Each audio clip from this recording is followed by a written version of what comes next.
Come on down to sunny Tampa Bay, Florida, where you can enjoy one visit to Busch Gardens with a single-day admission ticket, discounted now from $109.99 to $84.99 a ticket. However, don't stop there. No.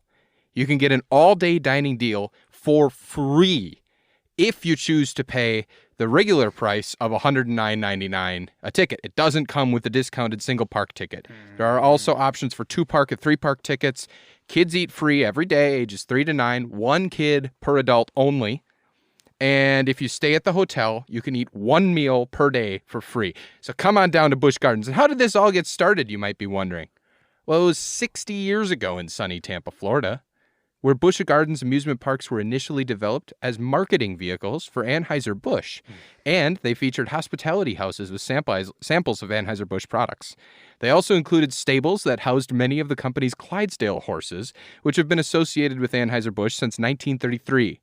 Eventually, rides and attractions were added to the parks over time and were developed into full-time theme parks while still promoting Anheuser-Busch. Busch Entertainment Corporation, now called SeaWorld Parks and Entertainment, was created as a subsidiary of Anheuser-Busch companies to run the various parks in 1959. In 2009, InBev, the new owners of Anheuser-Busch, sold the amusement parks to Blackstone Group. Blackstone has kept some of the popular traditions, including a stable with Clydesdales. However, the Clydesdales are not affiliated with the beer company. The very beer company, of which we're drinking today, the second most popular beer that AB InBev produces, that's right, folks, Busch Beer.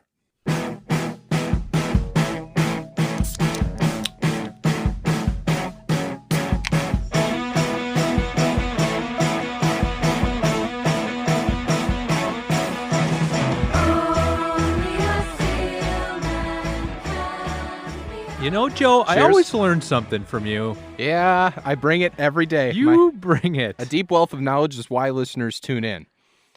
Hey, look, I do a little research beforehand. I get on. I can't blame you for doing a little research. I'm able to use a That's computer. what the show. Yeah, you can get on Google.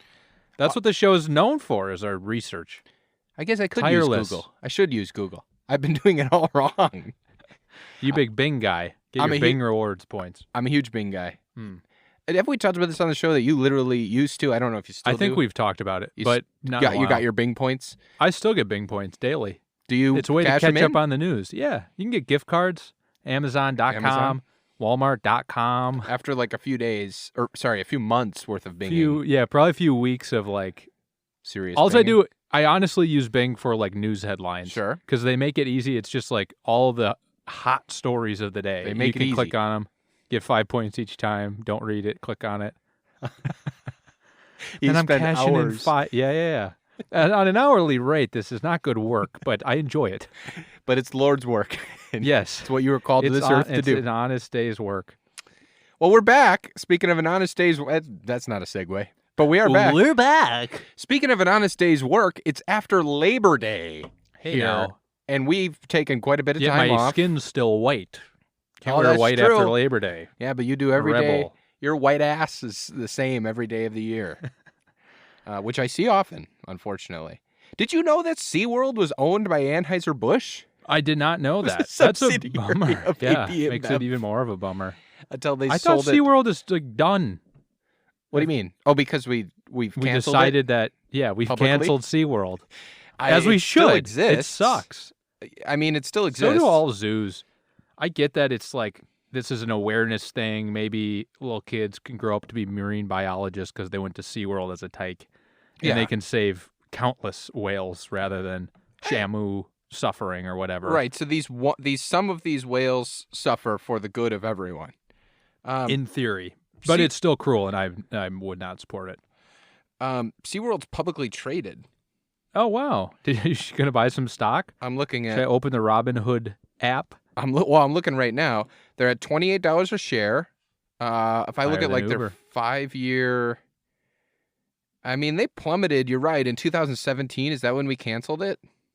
God, that seems like the tail end of canceling it. So I mean, their stocks are they're basically where they were in 2014. They haven't really done much. They plummeted in 2014. Maybe that's when we canceled SeaWorld 5 years ago, and then they went sort of back up. SeaWorld. The C stands for canceled. Wow, yeah, the C word for SeaWorld.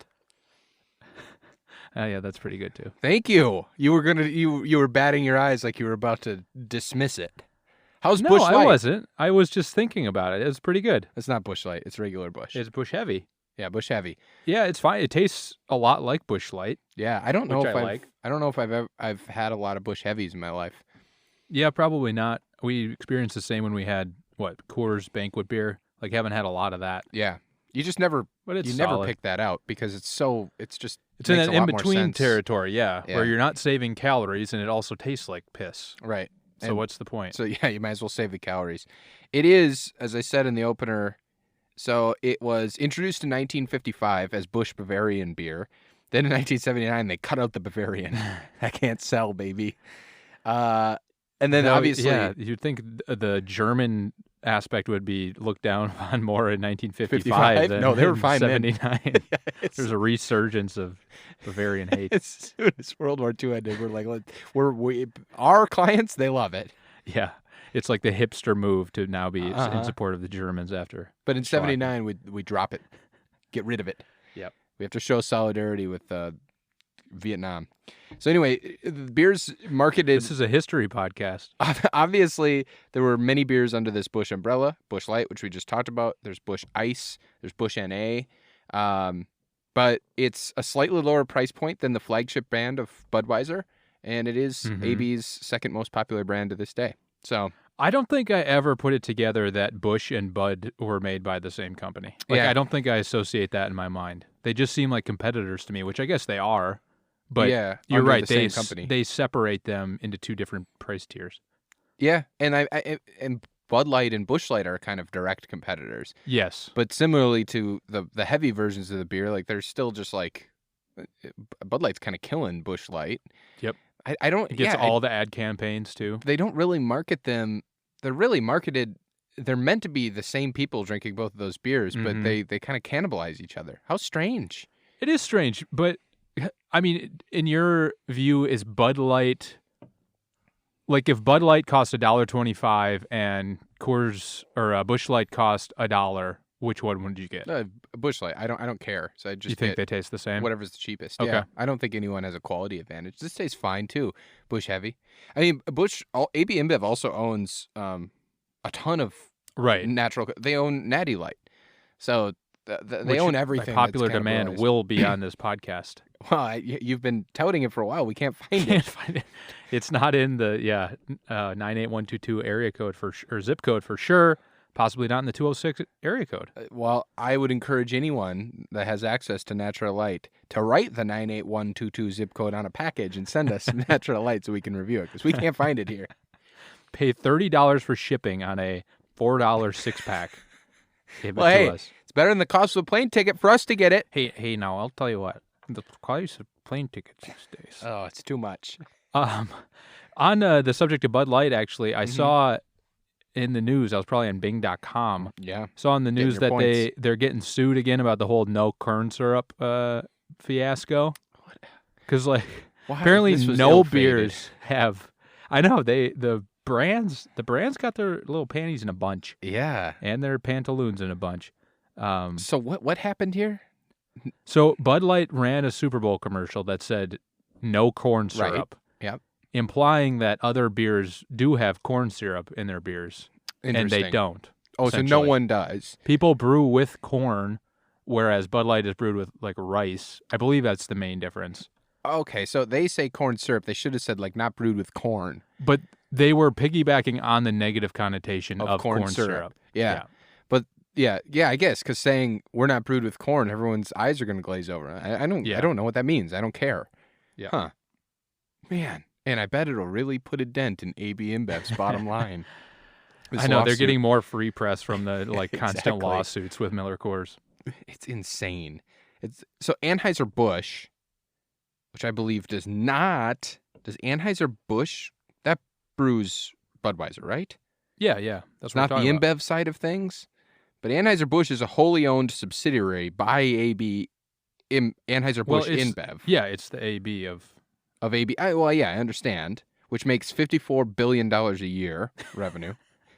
That is ludicrous that that's possible. Their total assets are $232 billion. and they have 182,000 employees.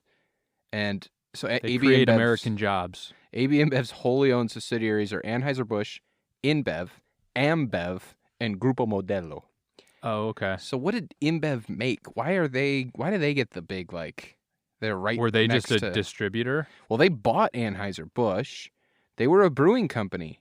Okay. No. They were a brewing company that resulted from the merger between Belgian-based company Interbrew and Brazilian brewer Ambev, which took place in 2004. So when those two breweries merged, they somehow got... That was worth enough money to purchase Anheuser-Busch, which then when they merged, so this it's like in the latest season of Stranger Things when this that slop creature was getting bigger and bigger. Oh, right. So when all the townspeople were morphing into it. When AB InBev became a bigger slop creature, they were able to buy SAB Miller for $107 billion, which caused SAB Miller to cease trading on global stock markets. So now the company is called Anheuser-Busch InBev SA/NV, which was... That's the full proper title. Which they sold the Miller Coors Beer Company to Molson Coors, as we've talked about before. Right. And sold many of the European brands, actually, to Asahi Breweries. So, Jesus Christ. So InBev, the company that was able to purchase Anheuser-Busch, their brands that had enough weight behind them to be bigger than Budweiser, Busch, all that, were Beck's, Brahma, Corona, Leffe, and Stella Artois.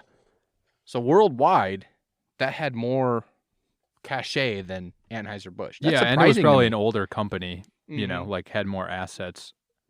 Yeah. Yeah, it is surprising, though. And now, I mean, I guess I don't know which area of the world drinks the most beer per capita, but I know it's falling in the U.S., so maybe that's why all these companies had to go international. I mean, maybe, yeah. It's just shocking that all of the beer production in the world is now one fucking company. They sold it. They sold Miller Coors. They took what they wanted and then sold the scrap to Molson Coors. That just doesn't make any sense. Right.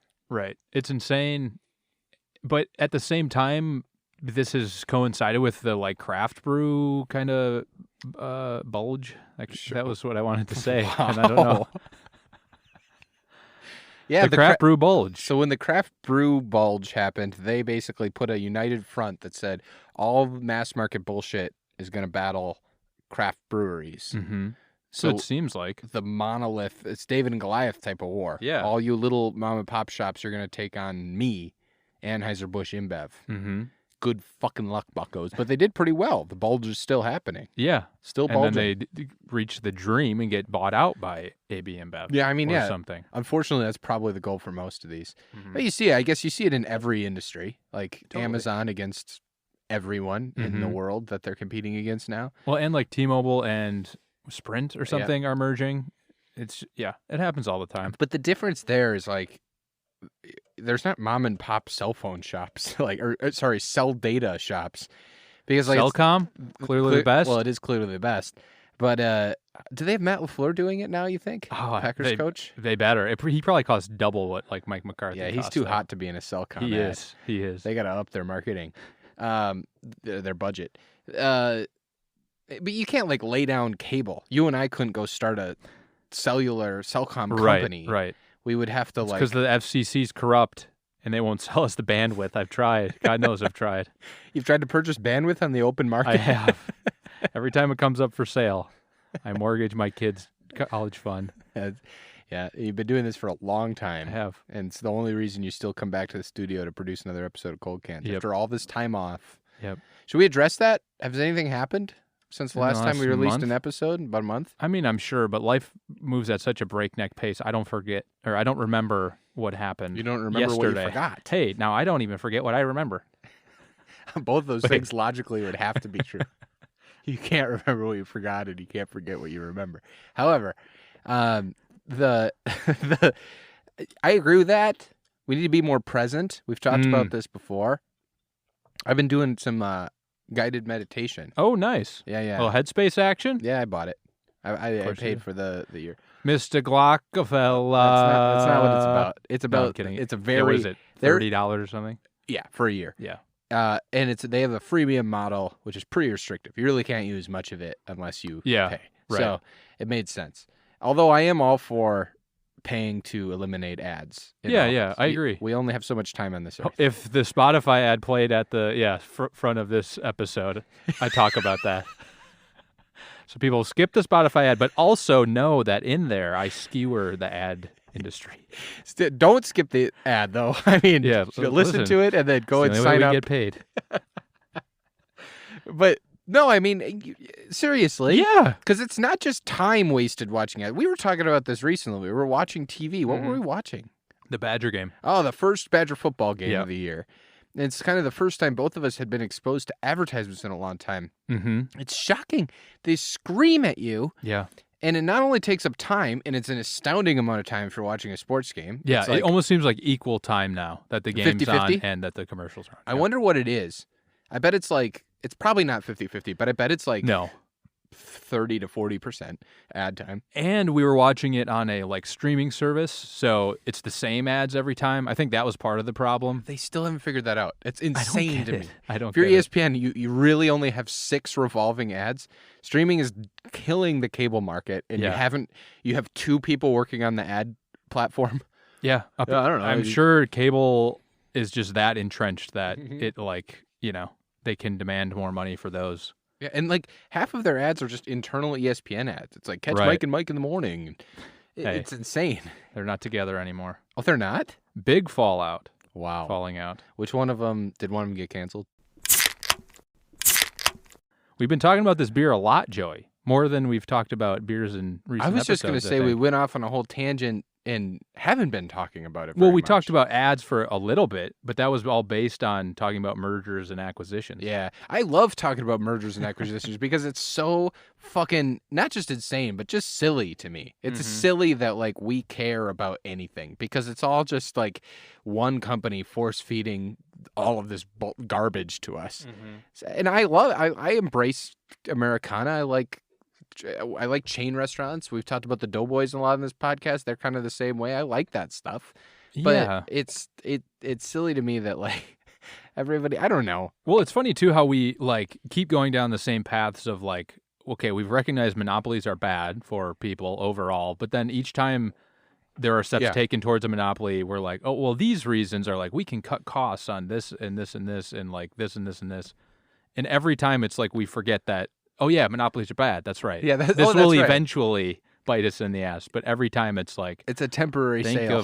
Think of the lowered costs. Right. Amazon will provide everything for me. Healthcare, groceries. Now that Time Warner owns it all, if I subscribe to AT&T, my direct I'm saying TV, I get 5% off a month because I am all on AT&T.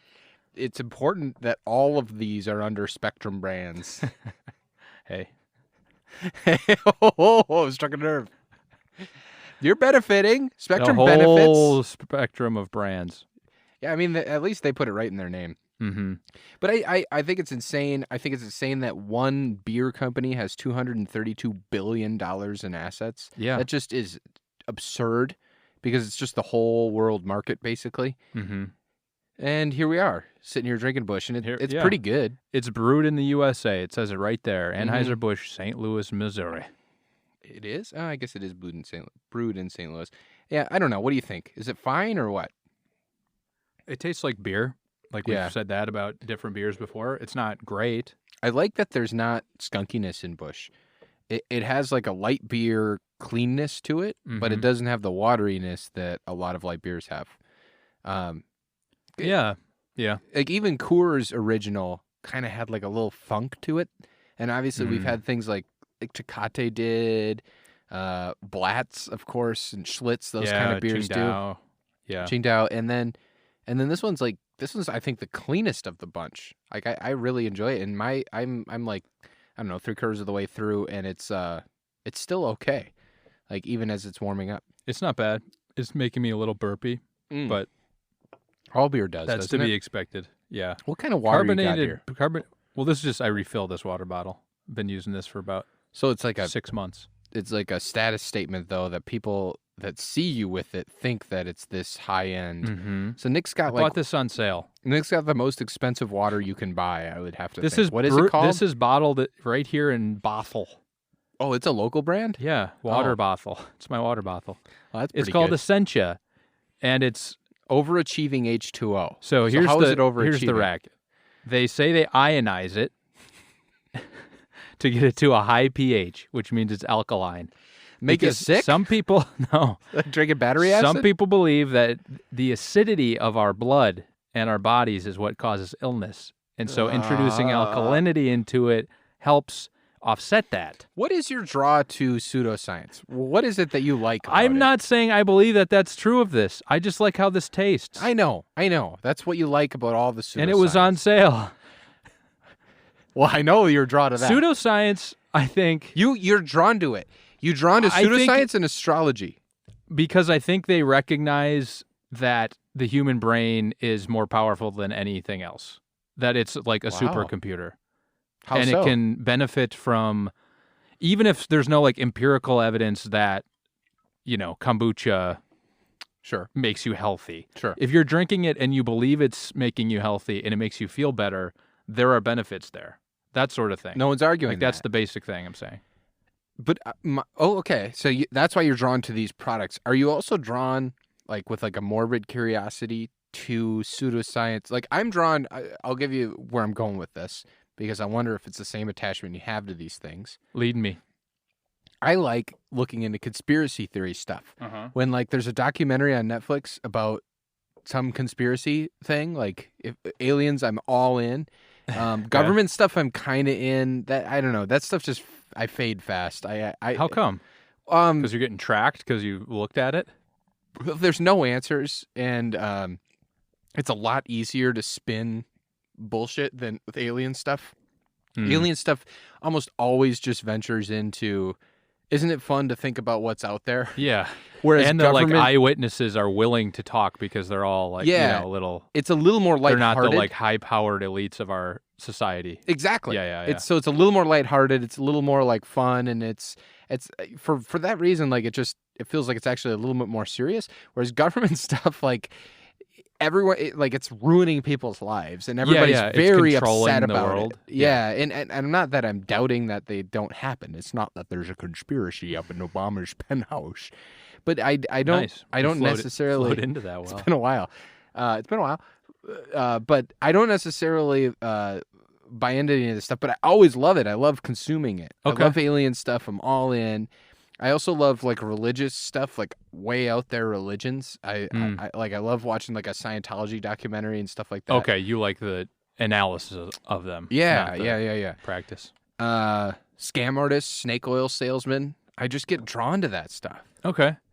Are you drawn to things with dubious scientific claims, or do you like to buy into the dubious scientific claims, knowing that they may or may not be true because of the placebo effect that you described?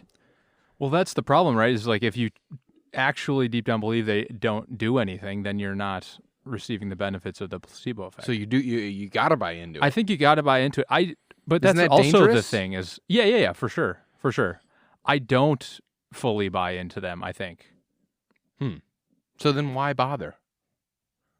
What are the things that I bother with so much that are pseudoscience based? It's not pseudoscience is a strong word. I was kind of saying that as like a catch-all, as a joke or whatever. Yeah, as a catch-all. But like you're always talking about, you'll be like, I'll be like, Nick, why are you standing on your head or whatever? And you'll be like, I read an article that said that you stand on your head and like, I don't know, your gut health gets better because it mixes. Not true. It mixes that'll the upset bacteria. my stomach. It mixes my the bacteria. GERD. Mixes the GERD. A concrete mixer of the GERD.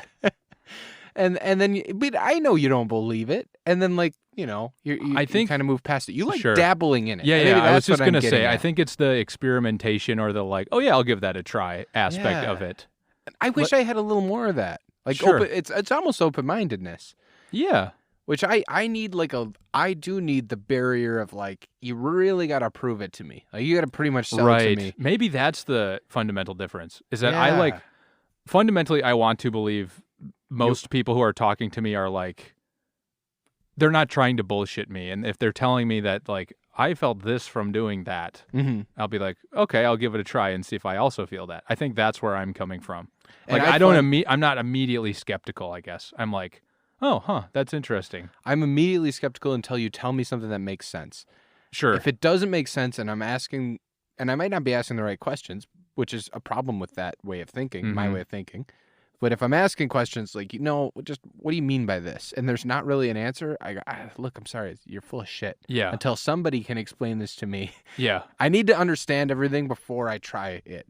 And I think in all fairness, the more I live and do more of that experimenting, I am seeing that most people are just full of shit. And the thing is, like, people just love to say, like, oh, this did this, like, this simplified thing. They don't put any thought into it. Right. Whereas, like, I would put a lot of thought into saying that. Well, you're like, I would have to do a lot of things and experience, like, the actual benefits of it to actually say it for a long. You're searching for the truth.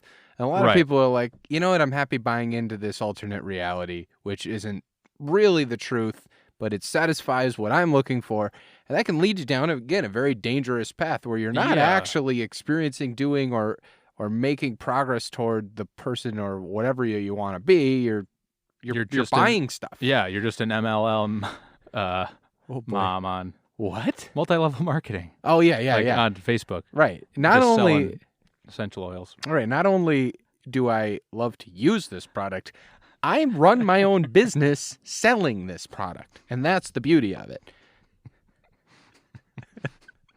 And if that's not enough evidence for you folks, well, try it out. And the product that I sell is single park tickets to Busch Gardens, sunny Tampa, Florida. Yeah. So Busch, heavy, pseudoscience or good? It's the real deal. Wow. Let's do the beer advocate score, huh? We're getting to that point in the episode. Yeah. Do we have any mailbag, or do we do mailbags after? I feel like we do have mailbags, but now I don't remember. You had one, I thought. Were there mail? I said. Look at. I don't think so. Okay, you do beer. Oh yeah, maybe there. No, there was. You got a mailbag. So one of our favorite podcast clients at the studio. Yeah. He started checking out the podcast. Oh, no. Did I already read this on here? No, because he did it about our most recent episode. Yeah. So he said, this is back after our pub beer episode. Oh, okay. So he said, listening to your most recent cold cans, and I mean this lovingly, the lack of research you guys do is inspiring.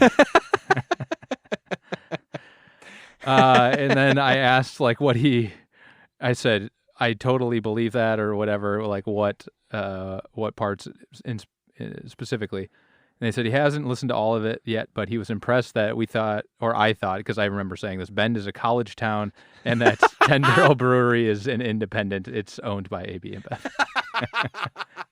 And then I said, get this is gold. I said, yeah, we like to bend the facts a little bit. Whoa, that is gold. Come on. That's what you come to cold cans for. That's why you listen to this podcast. Yeah, well done. And we're trying to get him on the podcast because he's like a alcohol industry expert. He's a master sommelier. That's cool. I thought you were going to say he's an alcoholic. Well, I don't know him personally, or I don't know. All right. Well, that's very cool. Hopefully, we'll be able to name drop him soon when he joins the podcast. Yeah, he said he has a beer all picked out, so we just got to find a date that works. Perfect. Get our lawyers on it. Yeah, they're on it now. I see them frantically pacing like it's the New York Stock Exchange down below, and they're trying to trade SeaWorld stock. Oh, yeah, and SeaWorld. All right, go for it. Beer Advocate score is 50. Ooh. Or awful. Well, that's apparently awful? 50 is awful, yeah. They changed their ranking system twice a month. Daily. Yeah. It's insane. I don't understand it anymore. Okay. This is the 47,795th ranked beer on Beer Advocate. Well, that doesn't mean anything. Out of what? I know.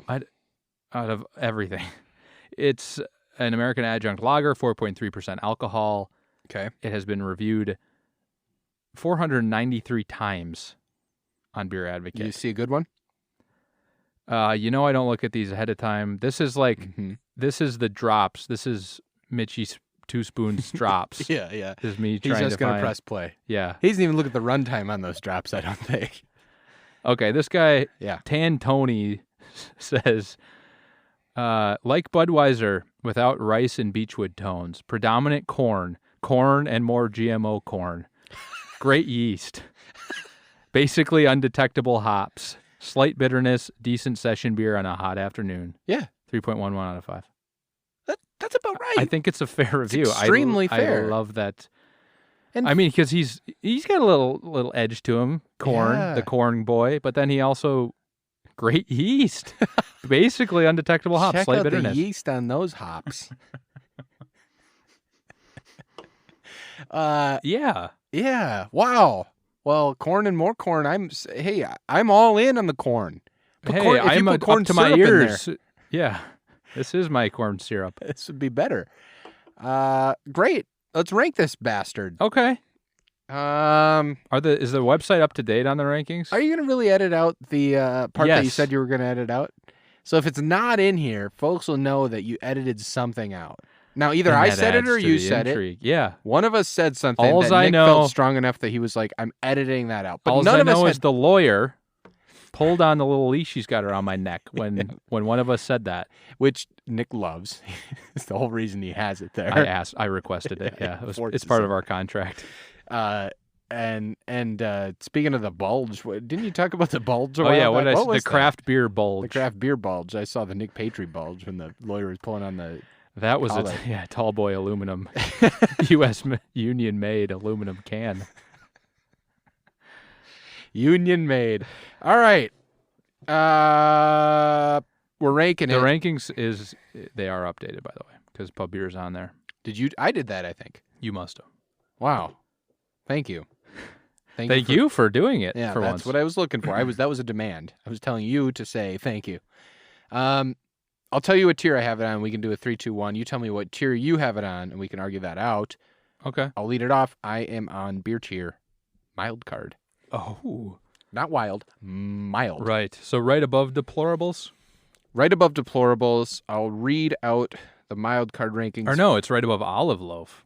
Man, you're way up there. Oh, yeah. It's above olive loaf. Jeez Louise. So just to justify mine, and then you tell me where Now, yours are. don't conflate the taste and experience of this beer with the great conversation and sultry eye contact we've had in this episode. Do think not we're get having right now. confused. You're losing your mind if it's in mild card. I'm not conflating it with the bulge. I'll read mild card from taint to tip, and you tell me that I'm off my rocker. I'll call you John Rocker is what I'll call you. Mild card is 49 to 40. There's only 10 beers in it. And here they are. From 49 to 40, it's Sierra Nevada Torpedo Extra IPA, Hams, Peroni, Corona Extra, Blatz, Coors, Blue Moon, Hoegaarden, Montucky Cold Snack, and Uinta Baba Black Lager. I firmly believe it belongs in there. I had a nice time drinking it. It's not skunky. Yeah, I was misreading the website too. I thought you were above this, but I was in the wrong. If it's You were here in the because wrong. I was in the wrong. Apologize again. I'll pull on your collar. Okay, but Because it's were you around looking- Coors Heavy. That makes sense. And Blatz and Corona. Well, Okay. what were you thinking? Were you thinking olive loaf? I was down in the deplorables Oh, okay. because there's like Busch Light and Bud Light Lime down there. Rolling Rock, MGD. Bud Light Lime shouldn't be down there. I Bud know. Light How Lime did should that be number happen? one. It's so I good. think it must have been a period in our the lifetime of this show where we thought we were serious for a second. And Yeah, thought we couldn't rate it highly. right. When that's the whole point of the show. And I would love to know why it happened, but unfortunately, Bud Light me, Lime's the brand. Oh yeah. no one out there can listen to this episode as mandated That's by right. That's right. law and the restraining order we have on clicking on the episode. Sorry, what were you going to say? Mild card is fine, I think. Well, I got a spot for it. Okay, you want 3, 2, 1 it? Uh-huh. 3, 2, 1, 44. 42. Mm. Okay, you have it below Blue Moon. I have it below Montucky Cold Snack. The two beers in there, you're saying these are better, I'm saying they're worse, is Hoegaarden and Blue Moon. 2 wheat beers. 2 wheat beers, and that's exactly why I had it where it was, because it's a very subjective thing. Wheat beers don't agree with me. Right. That said, Blue Moon, I don't really remember Hoegaarden, but Blue Moon's is a better beer than Busch. And it has a lot of good memories to me anyway, which we probably talked about in that episode. Like that was one of the first beers that I was drinking a lot of when I started. Right. And like it's certainly for me one of the first like good beers that I was like I was exposed to. Right. Yeah. Okay, I'm good with 44. I love it. Okay. I think it's a good ranking. All right, Wow. let's fade in the music. This is always a panic right at the end because Nick doesn't have the volume right. Oh, hey, look at him with his MacBook Touch slider. Hey, look at that. It hasn't adjusting broken the yet. volume. Oh, I don't know what's going on. Oh, there it is. We're back. We will for sure have an episode every single week. We have 7 more to go, 6 more to go. Hand on my heart and a twinkle in my eye. Bulge in your pants. We'll be back next week.